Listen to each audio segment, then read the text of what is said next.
Imagine a battlefield, not just any battlefield, but one from the 17th century, a time when the clash of steel and the roar of cannons were the symphony of war. Picture the chaos, the confusion, the sheer terror that grips every soldier's heart. Not a scene of heroic valor, but a maelstrom of raw, primal fear. Soldiers, once disciplined and orderly, now scatter in disarray, their faces masks of dread. The ground beneath them is a quagmire of mud and blood, each step a struggle for survival. Smoke chokes the sky, obscuring the weak sun. The air is thick with the acrid stench of gunpowder and the metallic tang of blood. Visibility is reduced to mere feet, and every shadow could be an enemy. Every sound a harbinger of death. The air crackles with the screams of the dying, a discordant symphony of agony. This is chaos, unleashed. The cries of the wounded and the dying blend into a cacophony that drowns out all rational thought. It's a scene from the depths of hell, where humanity's darkest instincts are laid bare. This is the abyss that stares back at us when the fragile veneer of civilization cracks. The once proud structures of society lie in ruins, shattered by the relentless tide of violence. It's a stark reminder of how thin the line is between order and chaos. Thomas Hobbes, witnessed such horrors during the English Civil War, understood this darkness intimately. He saw firsthand the brutal reality of human nature when stripped of societal constraints. His experiences during this tumultuous period profoundly shaped his worldview. He peered into the heart of anarchy and emerged with a chilling vision of human nature, a vision that would shape his masterpiece, Leviathan. Hobbes's contemplation of the chaos around him led to a profound understanding of the human condition. In Hobbes's eyes, this battlefield wasn't an anomaly, it was a terrifying glimpse into our true selves, stripped bare of societal constraints. He believed that without the structures of society, humanity would revert to a state of perpetual conflict and fear. It is within this crucible of fear and violence that Hobbes' philosophy was forged. His observations of the relentless struggle for power and survival led him to conclude that life in the state of nature was solitary, poor, nasty, brutish, and short. His was not a world of optimistic idealism. Hobbes's vision was stark and unflinching, a reflection of the harsh realities he witnessed. He saw the need for a powerful, centralized authority to maintain order and prevent the descent into chaos. It was a world where survival hinged on power, where the natural state of humanity was not harmony but a war of all against all. Hobbes' insights continue to resonate, reminding us of the delicate balance between order and anarchy, and the ever-present potential for human conflict. Born in 1588, Thomas Hobbes entered a world teetering on the edge of chaos. The late 16th century was a time of immense upheaval and uncertainty, a period marked by political, religious, and social turmoil. Hobbes entered a world on the brink. Europe was a continent in flux, with shifting alliances and constant threats of war. The seas were stormy, both literally and metaphorically, as nations vied for power and dominance. England, under the aging Elizabeth I, faced threats from within and without. Religious tensions simmered as Protestant and Catholic factions clashed, each vying for control of the nation's soul. The air was thick with suspicion and fear. The Spanish Armada had been vanquished only recently, a stark reminder of the ever-present potential for chaos. The victory, though celebrated, did little to ease the underlying anxieties that plagued the nation. This atmosphere of uncertainty left an indelible mark on young Hobbes. Growing up in such a volatile environment, he became acutely aware of the fragility of order and the omnipresence of fear. Fear, he believed, was the defining human experience, the driving force behind our actions. It was a primal emotion, one that dictated the behavior of individuals and the policies of nations. He saw it reflected in the eyes of his countrymen, in the political machinations of the powerful, in the very fabric of a society grappling with its identity. The fear of invasion, the fear of religious persecution, the fear of the unknown. Hobbes's education, steeped in the classics, provided him with a framework for understanding the world. He immersed himself in the works of ancient philosophers and historians, seeking to make sense of the chaos around him.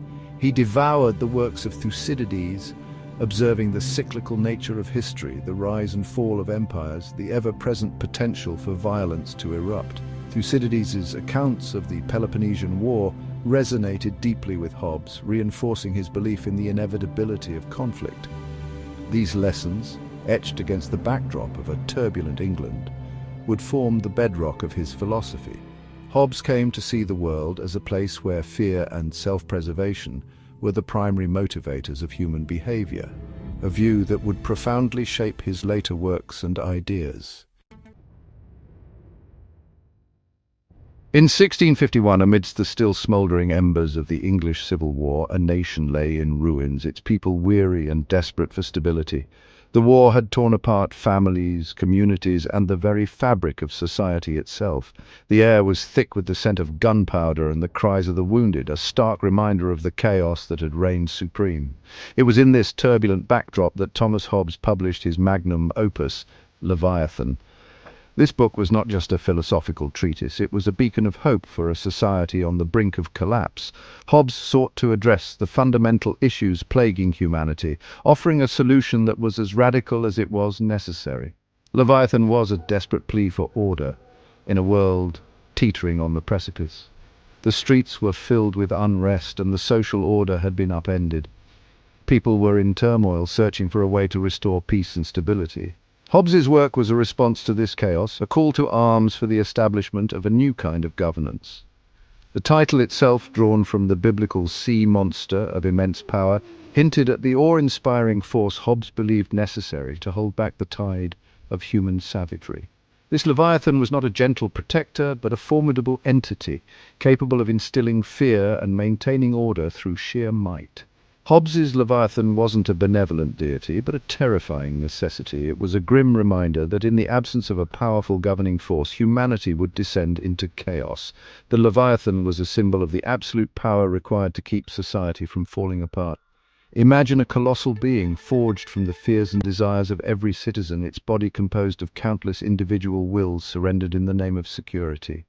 This entity was not just a ruler, but a manifestation of the collective will of the people, a necessary evil to ensure their survival. This was Hobbes's vision of the state, absolute, indivisible, and utterly terrifying in its power. The state was like an ancient fortress, impenetrable and unyielding, designed to protect its inhabitants from the chaos outside its walls. Within the belly of this beast resided the mechanisms of control laws, enforced with unwavering might. The state wielded its power through a complex system of laws and regulations, ensuring that order was maintained at all costs. The courtroom, with its stern judges, was a place where justice was dispensed with an iron fist. For Hobbes, justice was not about morality or fairness, but about the preservation of order at any cost. The scales of justice were balanced not by ethical considerations, but by the need to maintain stability. Soldiers patrolled the streets, enforcing the laws with a relentless determination. The alternative, he argued, was a return to the chaos he had witnessed firsthand, a descent into the abyss where life was solitary, poor, nasty, brutish, and short. Hobbes' vision was stark and unyielding, but it was born from the harsh realities of his time. He believed that only through the establishment of a powerful, centralized authority could humanity hope to escape the horrors of anarchy and build a stable, prosperous society. The engine of desire, Hobbes's vision of humanity.